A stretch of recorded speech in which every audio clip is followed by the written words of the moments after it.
Subscribe to my YouTube channel and click the bell icon for the latest film interviews, features, and recommendations on the movies that matter. I mean, your relationship with the White Tiger goes back a long way, doesn't it? Yes. Can you talk about that? You read it when it was still a first draft, very early on, apparently.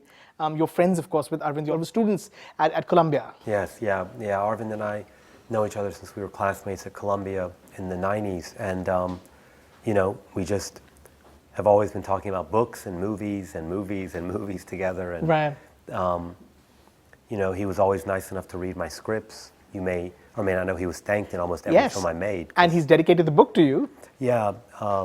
He would always, not always, but he would often send me things he was writing, and we would talk the same as I would send him what I was writing. Right. And I do remember reading early chapters of kind of early incarnations of the White Tiger, and he hadn't published anything yet, but I remember reading it thinking, my God, this is so Do you remember good. what it was that leaped off the page for you? The voice. It was Balram's voice was so strong and funny, and the character in the world was so compelling so quickly. It just, he had written some other short stories that became Between the Assassinations, and I remember reading those thinking, my God, these are going to get published, which they later did. Right. It just seemed he had just clicked everything, and the guy's probably the smartest man I've ever met, and just a brilliant writer. Some people might say that this was a film that would come naturally to you, given the empathy, and I'm really a big fan of your work, and I feel that the empathy that you have for the outsider, the empathy that you have for those that live in the margins is something that's so visible in your films. Man Push Cart is just incredible, the story of the Pakistani immigrant in New York. There are moments in that film, I distinctly remember him coming to the Pakistani friend's home for the first time, and just what that's like, or being in that car park with his father-in-law complaining that he hasn't seen his son. Did this film feel very much in your wheelhouse? In some way, yes, because it dealt with class conflicts, or, as you said, marginalized characters, or characters we don't normally see in stories, right. Books or films. A lot of books and films are made about well-to-do people and are read and reviewed by well-to-do people, right. Which creates its own cycle. Right.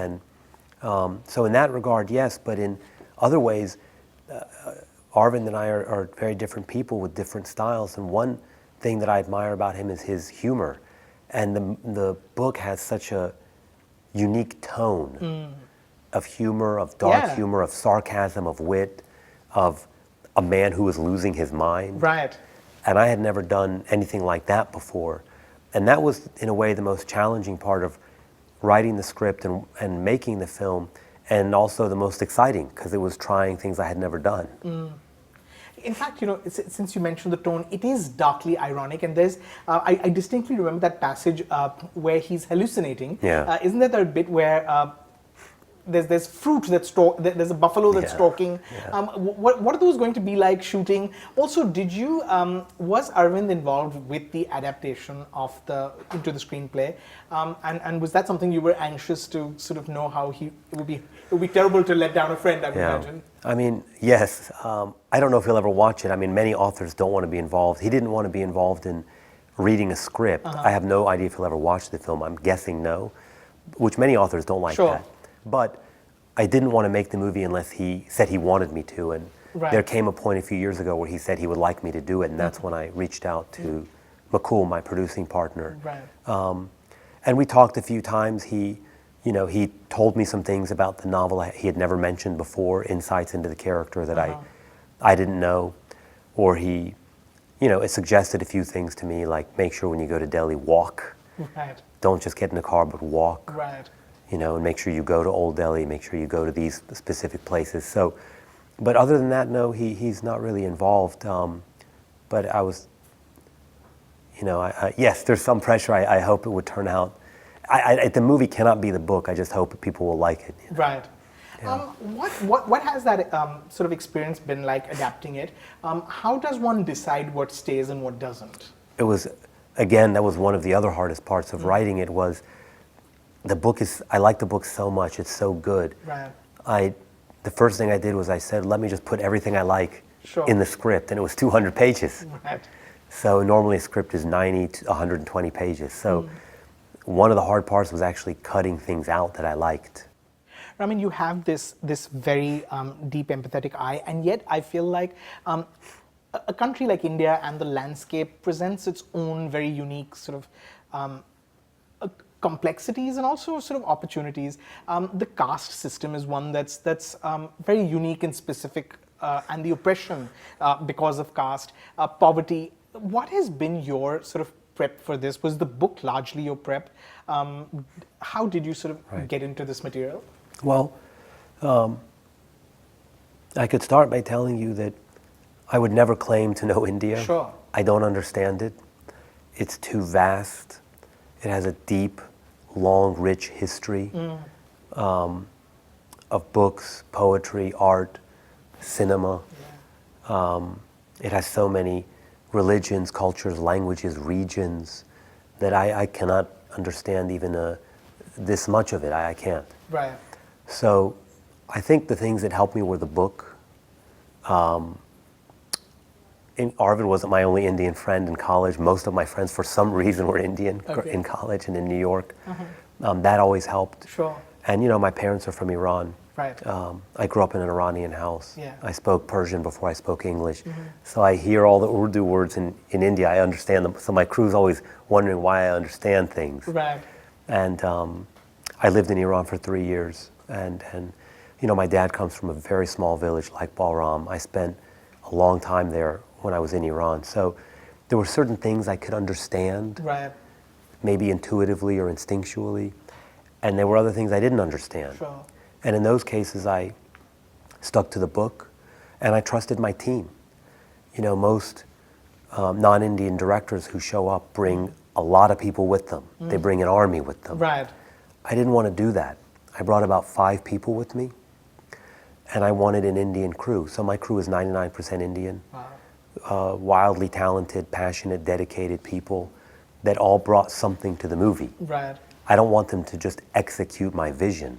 I want them to bring something to it, to make it more, which is what I expect of the cast too. So I had a great experience working with them, and they always were there to make sure things were as accurate as they could be, and then when we wanted to take fictional curves, we would. Right. You frequently work with non-professional actors. Is that something we're going to see in this, apart from the 2 stars, of course, that you have? Yeah, I mean, it's a kind of a big and awesome supporting cast, and then there's also shooting, as I've done before, we shot in live environments Right. with real people. Right. So there's some of that. I wish there was more, but there are scenes that we were just shooting in the streets, and I told my actors to engage with people that didn't know we were filming, and so we did those things again, yes. Right. I mean, what is the one quality or the one characteristic of Balram that to you sort of felt exciting and interesting, and that you believe is the reason why this is a story worth telling, perhaps? I mean, I want to say it's his voice, it's his way of looking at the world. Right. And how that changes, He has an incredible and epic journey, not just from a village to a huge city, Right. but he changes as a person. That's right. And it's a pretty dramatic change. And what was exciting for me was, again, things that I've never done that Aravind had in the book. It's a film with voiceover. Yeah. From top to bottom is voiceover. And being able to do what he did in the book, which is it's a man telling a story that happened 3 years ago. That's right. So you're hearing a narration about something that has happened in the past from an unreliable narrator, Right. which is always compelling in a Sure. movie, right? Sure. You see that kind of technique in Fight Club, Yeah. or in Scorsese's films like Goodfellas, or recently you see this kind of thing in that Korean film Parasite. That's right. A darkly humorous story about class conflict, Right. right? Right. I think there's some similarities there. Why was Netflix the right partner for this film? Well, those were decisions made by my awesome partner, McCool, who was just creatively, we just were so aligned on everything. And he made that choice. I 100% supported it. Right. I think they're making awesome films with great directors. And they're giving people like me a platform to make challenging films, at a scale. And I think that's why a lot of great directors are working there now. Right. It's just really hard to make a studio movie that's not about a guy flying around in a cape. Right. And I'm in the camp of, I just don't go to those movies. It doesn't interest me. Sure. They're good and they're fun, but it's just not my thing. And the kind of films that I like, they're harder to make. And Netflix is allowing us to make them, and it seems there's an audience for it because it's working. Finally, Ramin, having gone through the experience now, what about this experience surprised you? You know, as someone who has made films and has been through the grind and done the independent filmmaking and made this kind of independent film which are deeply personal stories, what still surprised you? Here? Yeah. I think it was the people. I mean, it was somehow the production allowed me what I really wanted, which is freedom to be loose on set. Right. I like to show up with a very detailed plan. I'm hyper organized, Sure. and I have a very clear plan, but then I always show up and I want to change everything. Right. Because I see things in that moment that inspire me, and I'm challenging my actors to do whatever they want to do, not what I want them to do. Right. And that means freedom. And the crew here gave me that in ways that I hadn't experienced before. Maybe not since the small indie films I started out with where there was no crew. It was 10, 15 of us, so Right. there was nobody anywhere around. Right. So I think that freedom the Indian crew gave me and that Netflix supported, I think was really important to me and the actors. Sure. Yeah. Cannot wait to watch the film. Thank you so Me much. too. Thank you. We're still shooting, so I don't know what it is yet.